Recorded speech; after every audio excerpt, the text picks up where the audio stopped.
rumbled in his throat. His pale eyes glowed a feral red. In that moment, 1,000 years of self-control went up in flames, setting a dangerous predator free. No one was safe, mortal or immortal, and he knew it. On stage, Savannah's head came up and swung around as if she were scenting danger, a small fawn caught in a trap, run to ground. His gut clenched hotly. Feelings, dark desire, raw lust, a stark, primitive need to possess. He closed his eyes and inhaled sharply. He smelled her fear and was pleased by it. Having thought himself lost for all eternity, he didn't care that his feelings were so intense that they bordered on violence. They were genuine, and there was joy in the ability to feel, no matter how dangerous.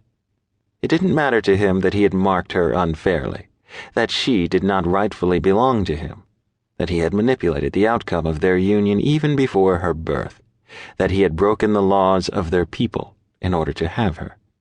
None of it mattered, only that she was his at last. He felt her mind search. It brushed at him like the wings of a beautiful butterfly. But he was an ancient, powerful and knowledgeable beyond the boundaries of Earth. He was the one his own kind spoke of in whispers, with awe, with fear, with dread. The Dark One. Despite her premonition of danger, she had no hope of finding him until he allowed it. His lips drew back in a silent snarl as the blonde assistant bent to trail a hand across Savannah's face and brush her forehead with a kiss before locking her, manacled and chained, inside a steel vault. Fangs exploded into his mouth, and the beast eyed the man with the cold, unblinking stare of a killer. Deliberately, he focused on the blonde's throat. Let him feel, just for one moment, the agony of strangulation. The man grabbed at his throat and stumbled, then recovered, dragging air into his lungs. He took a quick, nervous look around, trying in vain to see into the audience. Still breathing hard in alarm, he turned back to help lower the vault into a chamber flooded with water. The unseen predator growled his warning softly, a deadly, menacing sound only the blonde could hear. The man on stage whitened visibly and muttered something to the other assistant, who shook his head quickly with a slight frown. While the return of his feelings brought indescribable joy to the ancient, his loss of control was dangerous, even to him. He turned his back on the performance and left the stadium, his every step away from Savannah painful.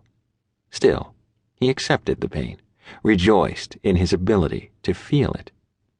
His first 100 years had been a wild orgy of feeling, senses, power, desires, even goodness. But slowly, relentlessly, the darkness that imperiled the soul of a Carpathian male without a life mate had claimed him.